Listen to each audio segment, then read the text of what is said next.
ancient book of Enoch. It is a book that was quite popular during the first 700 years of church history, but then faded from sight. Nobody republished it. It disappeared until the book of Enoch was rediscovered in the Ethiopian region of Abyssinia. In the tapestry of ancient texts, the book of Enoch once held sway, offering glimpses into the mysteries of creation. But as centuries passed, it faded into obscurity, only to resurface in Ethiopia in 1773. Within its pages lie tales of fallen angels, celestial realms, and prophetic visions, narrated by the enigmatic figure of Enoch. Despite being excluded from many Christian denominations' scriptures, its allure persists, inviting seekers to explore its forbidden corridors and uncover the truths it holds. Enoch was Adam's great-great-great-great-grandson and Noah's great-grandfather, who led a holy and faithful life to the Lord. According to the Bible, he also became the father of Methuselah, the person who lived the longest. He has had several offspring during his 3+ centuries on earth. Only 2 people in the Bible, Enoch and Elijah, appear to be carried directly to heaven without experiencing death. God takes him away after 365 years on earth, Genesis 5:24. Take appears to indicate snatched up or carried away, perhaps in the same way that God took away Elijah the prophet. He walked in faith throughout his life, and that made all the difference. Whatever happened, he trusted and obeyed God. God was so fond of Enoch that he spared him the agony of death. Many Jewish and Christian traditions revolve around Enoch. He was thought to be the author of the book of Enoch and was also known as the scribe of judgment. Enoch is mentioned in the Gospel of Luke, the Epistle to the Hebrews, and the Epistle of Jude, the latter of which quotes from it. In the Catholic Church, Eastern Orthodoxy, and Oriental Orthodoxy, he is regarded as a saint. Enoch was a well-known preacher, and his sermon was one of God's judgments on humanity. His ministry was a forerunner to Noah's mission as a preacher of righteousness and builder of the ark. Given the world's level of immorality and ungodliness, it was amazing for a man to stand up and pronounce judgment on his neighbors. To learn much more about the mythical figure's background and the supernatural experiences he had, we must turn to the apocryphal books written by Enoch, Scrolls of the Dead Sea. At the end of 1946 or the beginning of 1947, some Bedouin boys were tending their goats and sheep near the ancient settlement of Qumran, which is located on the northwest coast of the Dead Sea and what is currently known as the West Bank.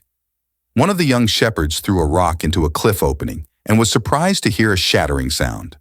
Later, he and his companions entered the cave where they discovered a collection of large clay jars, 7 of which contained leather and papyrus scrolls. The scrolls were purchased by an antiquities merchant and eventually wound up in the hands of several scholars who assessed the texts to be over 2,000 years old. Bedouin treasure seekers and archaeologists were alerted to the discovery.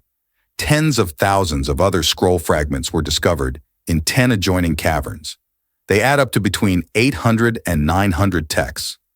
It was the Book of Enoch, which is divided into 5 books: the Book of Watches, the Book of Parables, the Astronomical Book, the Dream Visions, and the Epistles of Enoch, with a total of 100 chapters. The Book of Enoch. The Book of Enoch is made up of several monumental works. They introduce Enoch to the major themes of rewards, punishment, the end of the world, and the Last Judgment. The first book, which contains chapters 6 to 36, is mostly about angels, the tree of life, Jerusalem, and the universe. The Watcher's book narrates the account of fallen angels from Genesis 6:1-4, who seduced women, created the Nephilim, and taught sophisticated knowledge to humanity, eventually leading to the Great Flood and their annihilation. The term Nephilim refers to the fallen ones who are characterized as huge people similar to giants. The link between God's sons and the Nephilim is interpreted in several ways. Some believe that the sons of God are fallen angels and that the Nephilim are the progeny they had with human women. This viewpoint was described in the first book of Enoch, a non-canonical Jewish source, and it is still widely accepted. The first book of Enoch also mentions the Nephilim as giants, which seems to fit with beings of vast size. The apparent gigantism of the Nephilim is thought to be due to their supernatural origin, while some have contended that it is theologically problematic to suggest that angels or demons could physically breed with humans. A less supernatural interpretation claims that the Nephilim were simply men who strayed from holiness. Some theologians believe that the sons of God are the descendants of Seth, Adam's righteous son, and that the Nephilim were members of his family who rejected God. St. Augustine and other church fathers, as well as many Jewish theologians, supported this position, known as the Scythian view. The Scythian view was often expanded with the notion that the daughters of mankind were the ungodly women of Cain, Adam's wicked son's bloodline.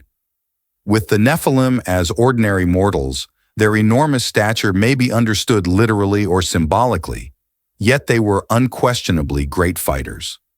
The Parables of Similitude, an apocalyptic novel about the Son of Man in the Ancient of Days, is the second half of Enoch's book. These ancient prophecies of Jesus are completely consistent with the Bible and strikingly comparable to the book of Revelation. The astronomical book describes the stars and their roles in depth. The Dream Visions is a prophecy of all human history, from the beginning of time through the end of times and final judgment. The past, present, and future are all meticulously predicted. The structure of the prophecy of weeks is similar to that of the book of Daniel. The final section reminds us of how we should live. Enoch relates the life lessons and wisdom he gained, as well as the fact that we are all subject to God. Finally, the Noah Pieces is the unknown account of Noah from the Bible, in which we learn more about his purpose to preserve all humanity, as well as the sufferings of his father Lamech and grandfather Methuselah. Each composition is distinct, yet they are all united by a fundamental theme: the punishment of the wicked and the blessing of the virtuous. The Book of Enoch's Mysteries. Several references in the Book of Enoch contradict the Bible. Even though the Bible teaches that Enoch was taken up to heaven years before Noah was born, Noah is mentioned in Enoch chapter 10, verses 1 through 3. The Most Holy and Great One then talked to Lamech's son in the presence of Uriel, according to the text. "In my name go to Noah and tell him about the flood," Lamech urged, "and tell him about the time when the entire earth will collapse. A deluge is scheduled to hit the whole earth, and it will wipe out everything that is there." The Bible never says that Enoch returned to earth after being taken to heaven. So how could he have known about Noah and the flood if he penned the Book of Enoch? In the Book of Enoch, chapters 10, verses 8 through 9, God blames all of earth's corruption on a demon named Azazel, claiming that the entire earth has been polluted by the actions that Azazel taught him to commit all evil. Other than Lucifer, generally known as Satan or the devil, no other demon is mentioned in the Bible. This is not to suggest that there aren't other demons, they're just never identified, and Satan is ultimately blamed for the problems of our world because he is the author of sin. In 1 John chapter 3, verse 8, Jesus stated, "He that committeth sin is of the devil, for the devil sinneth from the beginning. For this purpose the Son of God was manifested, that he might destroy the works of the devil." Also, lines 5 to 6 of Book of Enoch chapter 13 imply that the fallen angels repented for their transgressions. The Bible suggests the contrary, stating that Satan and his angels will perish in hellfire. Then he will say to those on his left, "Depart from me, you who are cursed, into the eternal fire, prepared for the devil and his angels," says Matthew 25:41. For the devil and his angels are sentenced to hellfire. It shows that they are reluctant to repent because everyone who repents of their crimes is promised escape from hellfire. The Lord does not waver in his promises, as some perceive slackness, but is patient for us and is not in a position to allow anybody else to perish, but everyone should become remorseful. Not only is it claimed in the book that demons repented, but it is also stated that after their initial rebellion, demons were no longer able to contact God, declaring they could not talk with God or lift their eyes to heaven.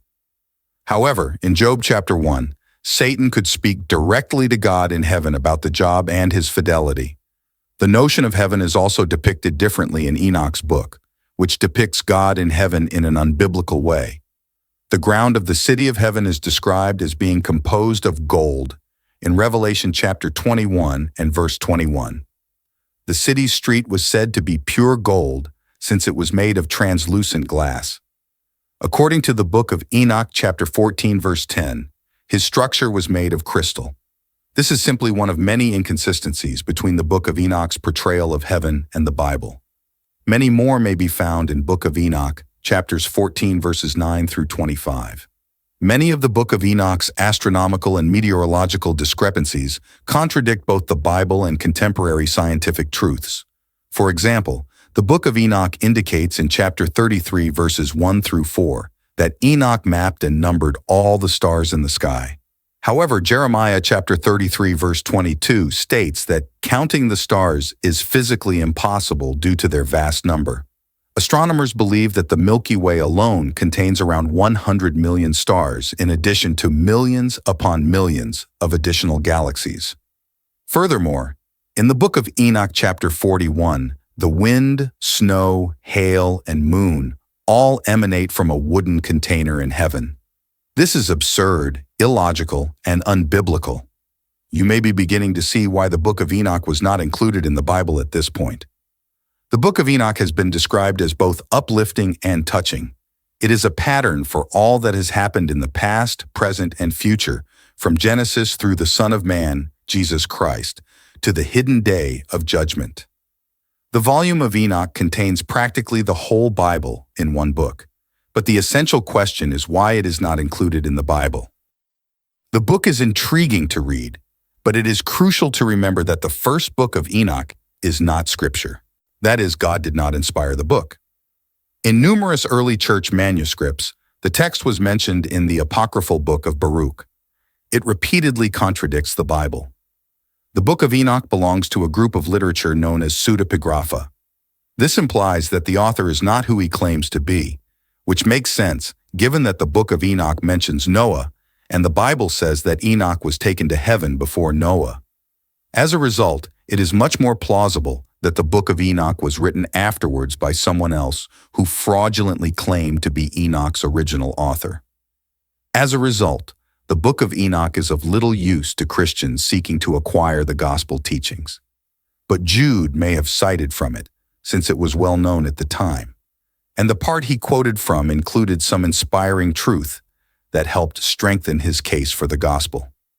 The genuine book of Enoch is referred to as the Ethiopic book of Enoch pseudepigraphal work, since the book of Enoch was written after Christ, who was seeking to gather what Enoch stated about his philosophy and teaching, which omits Methuselah based on oral history because the source is unreliable. It is believed that the book of Enoch did not survive among the books of the Bible. Let's hear what you think about the book of Enoch in the comments section. They earned this epithet because, upon their expulsion from heavenly realms, they descended to earth to perpetrate acts of wickedness against humans, corrupting the minds of both men and women, and engaging in intimate relations with both genders. Other angelic watchers also descended to earth and formed unholy unions with human women, initiating a union unnatural in nature. Through this union, they began imparting forbidden knowledge and practices alien to the human psyche. Some taught humans the art of warfare and weapon crafting, while others instructed them in the understanding of earthly signs, astrology, cloud formation, and the lunar cycle. One of the bad watchers mentioned in the book of Enoch was Yekon, who orchestrated and tempted his fellow watchers into engaging in relations with humans.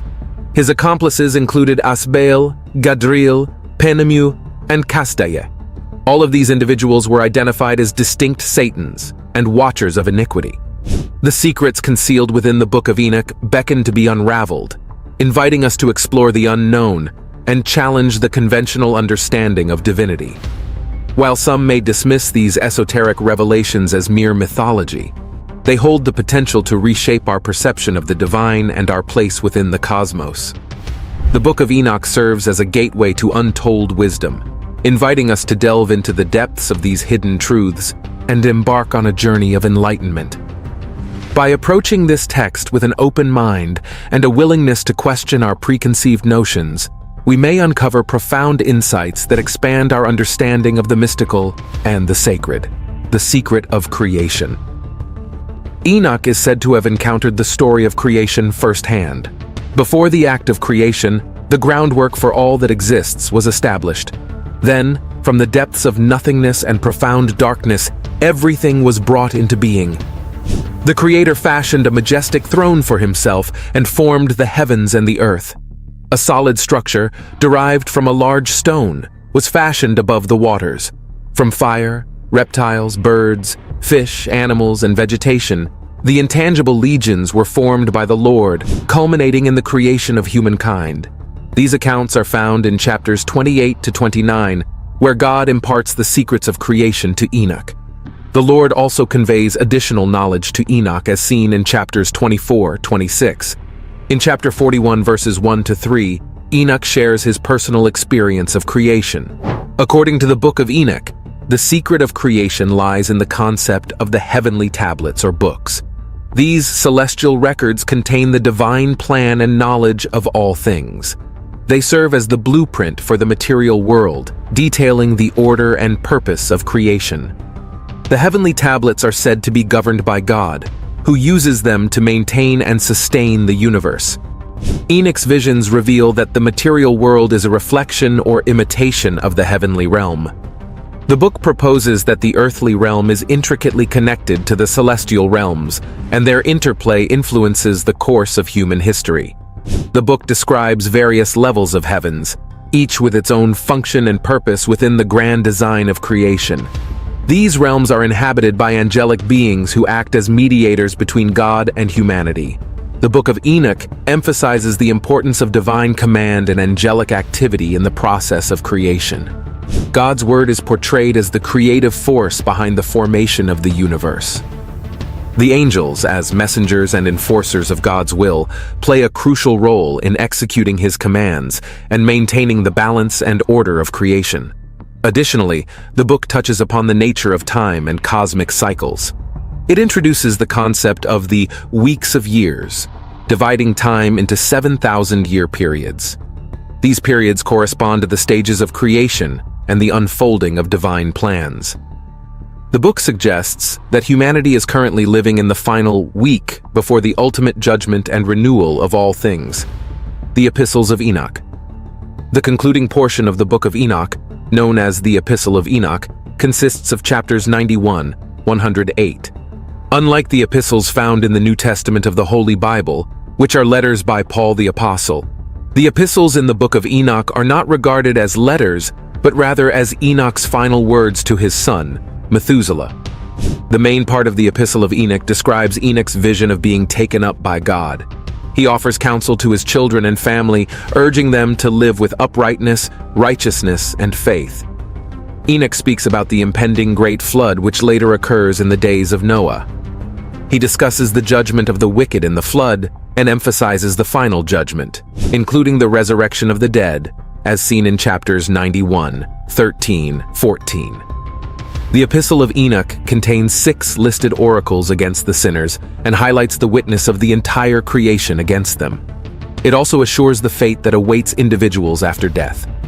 The epistle comprises 2 layers: a proto-epistle, with a theology resembling the deterministic doctrine of the Qumran group, and a slightly later part, chapters 94:4 and 104:6, that emphasizes the personal responsibility of individuals.